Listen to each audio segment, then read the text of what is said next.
For new video and content added each week, click this icon at the bottom of your screen. Thank you for the support, and thanks for watching.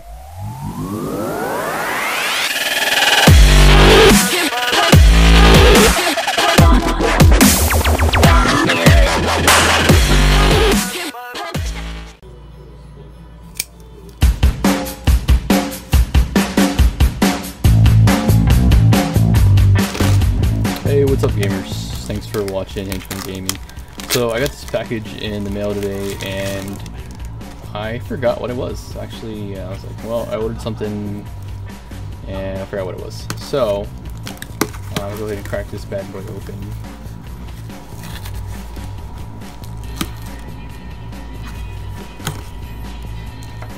So I thought, okay, well maybe it is a handheld.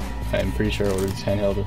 I'm like, oh no, it's not. It's actually the mini Famicom. So the mini Famicom, which just came out, and this version of it actually has are supposed to have 401 games programmed into it. So the reason why I didn't recognize it is because it's actually supposed to come in a different box.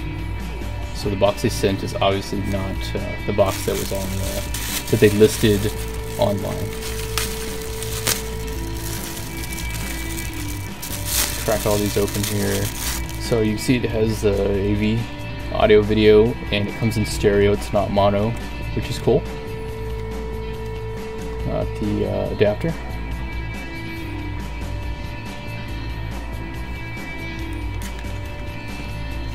And the controllers, which the cords do look like they are long cords, which is great.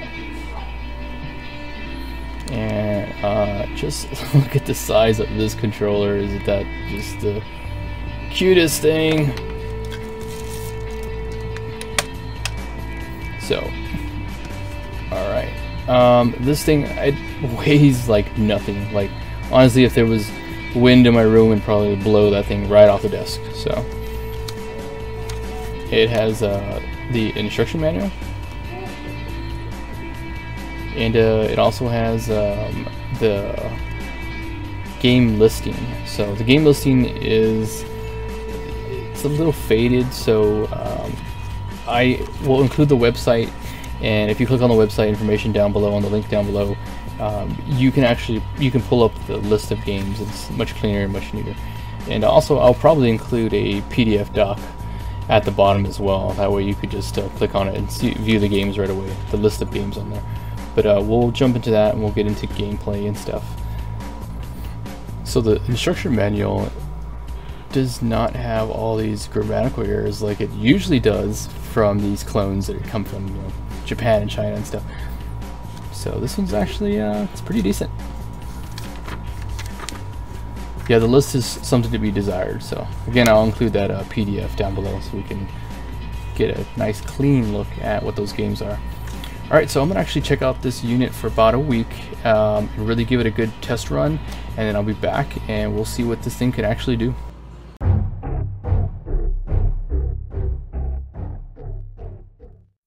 Hey gamers, welcome back. It's been about a week, and now we're going to take a look at the controllers for this unit. It's the traditional D-pad, select start, and it does have the BA setup, which is excellent. The buttons do have a slightly higher travel time and travel distance when pressing the buttons than that of the Nintendo and the Famicom. This creates the feeling that there is a little bit of lag time or lack of responsiveness to the games, but once I actually got used to it, I really didn't notice it anymore, and the more I used it, the more that feeling kind of faded away. So not such a huge deal breaker. These controllers do come with the eye and the double eye to indicate first player and second player, and they do have the gold and maroon. I think they look pretty cool. Very tiny, but pretty cool. The actual Famicom unit itself looks strikingly similar to the Famicom, which is exactly what the point of this was. You can see the color scheme of the deep maroon. Got that nice beige color, and it even has what looks like the eject button. It doesn't actually function because there's no cartridges that go into there, but still looks pretty cool. You can see there's the power button to your left, reset button to your right. Taking a closer look at the lettering, they are raised lettering, and the reset button has a nice little clicky feel to it. The sides do have the built-in grooves where your controllers can fit nice and snug.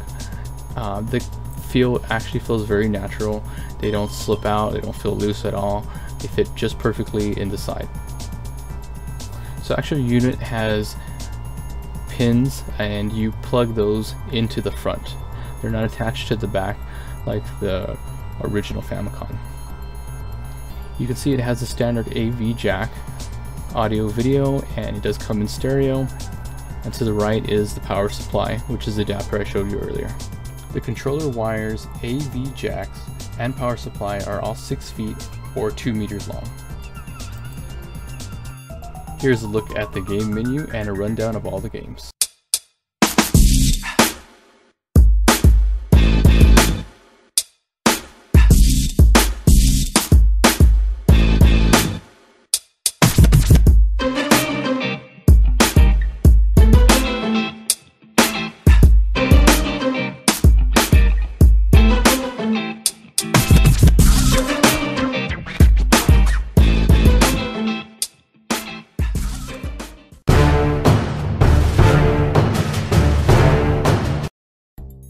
Alright guys, here's a sampling of the gameplay on this mini Famicom. This is Super Contra, and when you first click into the menu, it gives you some cheat options first of all. So I went ahead and just picked Super Contra, and when I got started, it comes with a default cheat if you just select Super Contra, which is basically you have the machine gun. So whether you die or however many times you die, when you respawn, you always have the machine gun. So other than that, the gameplay is pretty spot on. You know, there is some slight color variation compared to the NES, but other than that, gameplay is pretty spot on. So I didn't notice any lag time in the gameplay at all, and it was quite enjoyable, and it was comparable to playing the Nintendo. I really liked that this unit also included Double Dragon 3. I don't see that game a lot in clones. It's usually Double Dragon 2 or the first Double Dragon. So I actually really like this game, and it was really cool to see it included on this mini Famicom. So as you can see, the fighting is right there. There's no problems with using the control pad. So this next game is actually listed as Golden Axe, and Golden Axe is a Sega game. So when you pull it up, it's obviously not Golden Axe. But the guy in the game does have an axe, so maybe, you know, that's what they went with on this game. So the camera doesn't do quite the justice of the gameplay, I feel like, as far as the colors and color schemes go. But you can get a good representation of what this mini Famicom can actually do through these videos.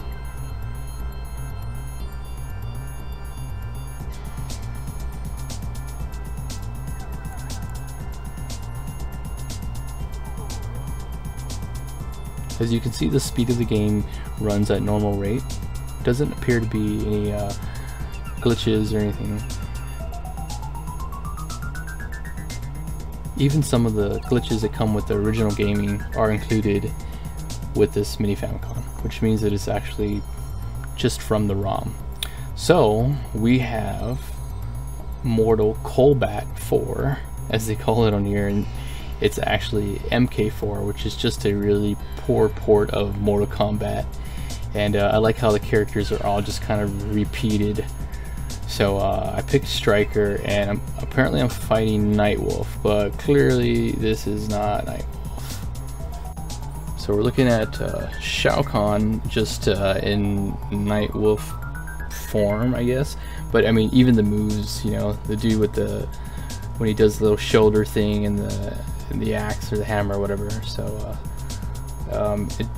this one is just not very fun to play. I would skip this one in gameplay.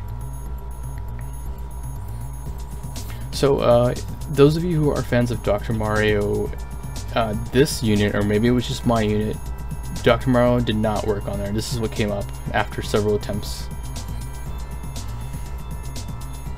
This is Transformers. It is listed in English on the menu, but this is definitely Transformers.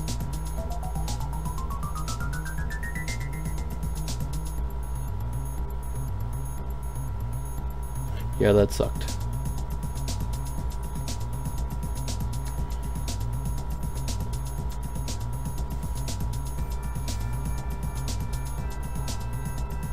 Q*bert. Q*bert played just like the original NES game or on MAME. I really love this game, and the colors and the gameplay were just perfect, and I really loved that they included this on the Famicom as well.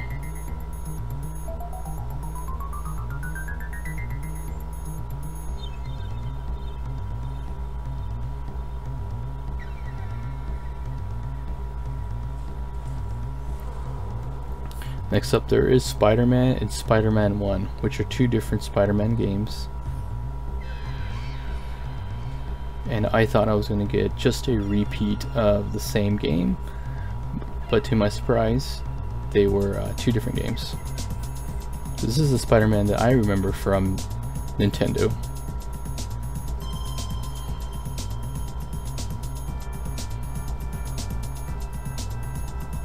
There was a little bit of a pause there, but then the game gets right back into action.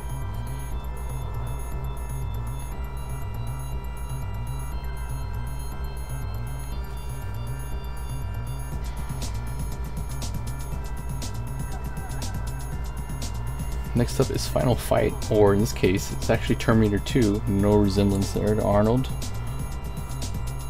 So it says Final Fight 2, but it's actually Terminator 2. And I wanted to go ahead and get a little bit of gameplay on this one. I thought this one was a little funny, actually, just watching the game. So here you are, you're fighting what I guess this is, it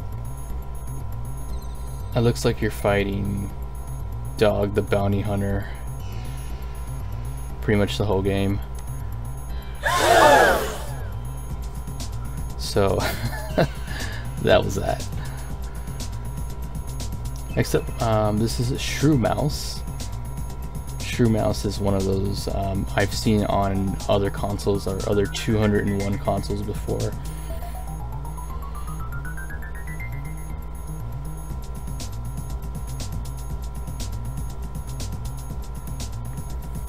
So I kind of wanted to include some of those weird games that kind of obscure, and of course I wanted to include some of the traditional classics like Super Mario. Super Mario plays at full speed here, as you can see.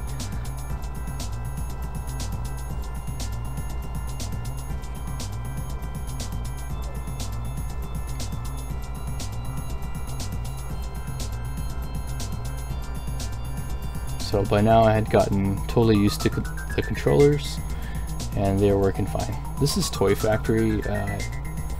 It's really boring. Basically, you just have to match up, you know, colors and stuff. So if you catch one of those bombs, you lose. And there's two bombs, and I caught both. So yeah, that's pretty much the extent of what this game's like. So yeah, there are some of these obscure games on here, but I think you're gonna find that with any of these 200, 150 ones and these 400 ones. This is Through Man. He's very generic looking, and this little side-scrolling platform game, it's not terrible. It's not the most fun, but it played just fine. So next we have this game, which is basically what you're doing is you're just matching up shapes, and if you mismatch, then you just jump back and you lose a life or a turn. See if I can make it across, and what do you know, I can match shapes. By the way, isn't that just Elmo? Yeah, I'm pretty sure that's Elmo. Anyway, moving on, the game just repeats, and it's extremely boring.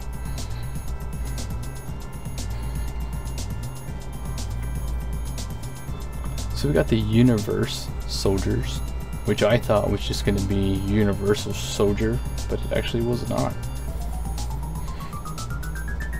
So I actually kind of like this game. That's me zipping around purple. Because it moves so fast, it does present some challenges because you're trying to get all the little pellets and while not running into the other guy. The little rice cooker with feet, it looks like. But I actually kind of like that game. This is one of my favorites, Dash Galaxy. I never had a chance to actually own this game. I always played it at a friend's house. So I really like that they included this in here. And you can see it's just like the NES version.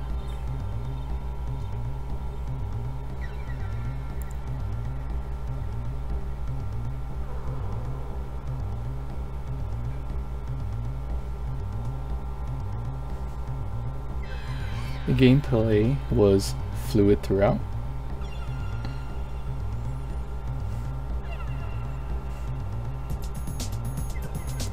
So I did spend time playing a lot of these games, and I played them anywhere from 30 minutes to an hour, and really just tried to dig in and see what the system can do, while at the same time providing a stress test to make sure it didn't turn off on me or do that reset thing after a game's been playing for so long, and it didn't. Actually stood up to that very well. So this is Iron Tank from Nintendo.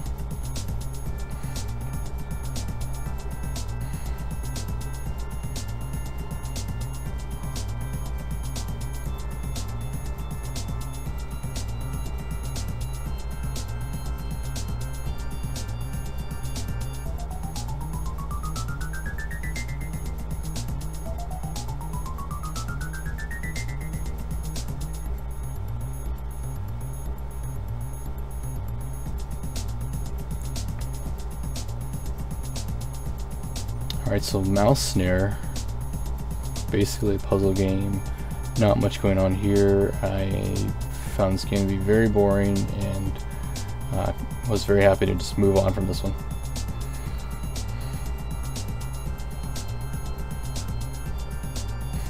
Yep, that's right, Batman is in the house. So this game does include Batman from NES. And it plays just like I remember playing it. I do have this game on the NES console. You can see it plays at full speed.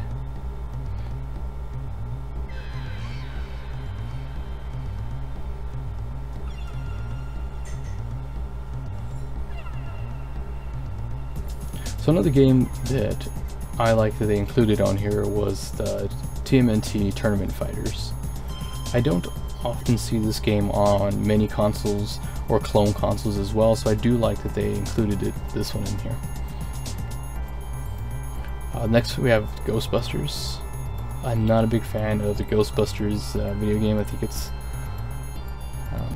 a little bland, but if you're a big Ghostbusters NES fan, you know, here it is. It plays in full speed, and controllers work just great.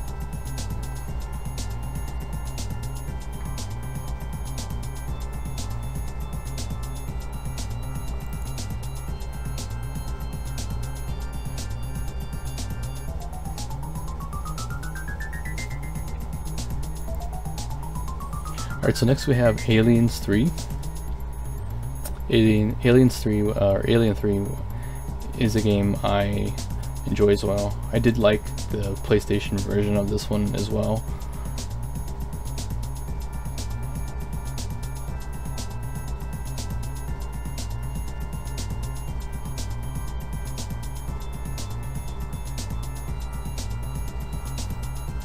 I just really enjoyed how this mini Famicom held up. There were no issues with as far as gameplay. So this game is called Pikachu, and the only reason Pikachu is actually in here is he just basically is like the mascot. Because once you actually get started with this game, you're gonna see that it looks oddly familiar. That's right, it's like Tetris. However, for whatever reason on this particular game, the controls are horrendous. It's just flipping them and controlling them from left to right, which just felt like it was all over the place.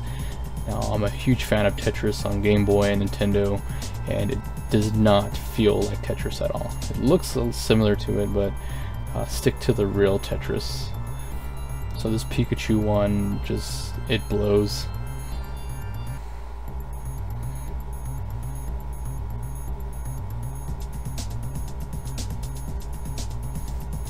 Pikachu does like the wave or something if you get lines. I seriously doubt when the speed picks up that you're going to be able to keep up with the awkward controlling of this game. Not a fan.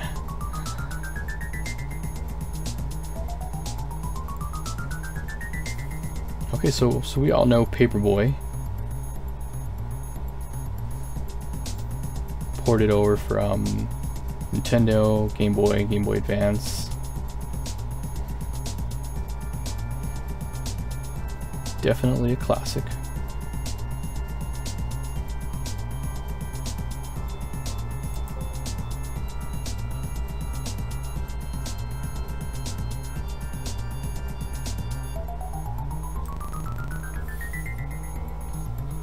Okay, so I'm going to finish up with one of my favorite games here. This is actually Town and Country, and just a great game all around. Just very fun especially for Nintendo, and it is included on your mini Famicom, which is great, and it plays awesome. You know, again, the controls, D-pad, B and A on here work just fine. They work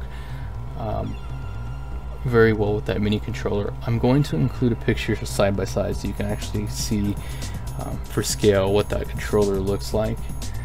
But there you go, Town and Country, one of my faves.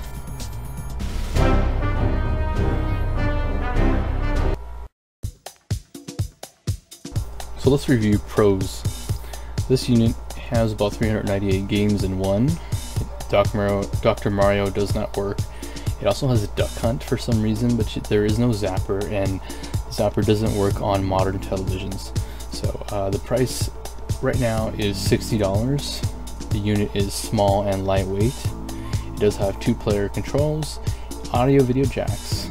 Looks pretty cool and plays well. It does exactly what it is set out to do. So what are the cons? As stated previously, this unit does have AV jacks that come in stereo, which is fine. It does not have HDMI. It does take a little getting used to the buttons, but once you do, you hardly notice the difference. Dr. Mario did not work, and there is some slight color variation. As you see here, the mini Famicom is about the size of an original Game Boy. It is approximately 148 millimeters or 5.8 inches long, 90 millimeters or 3.5 inches wide, and approximately 32 or 1.25 inches thick.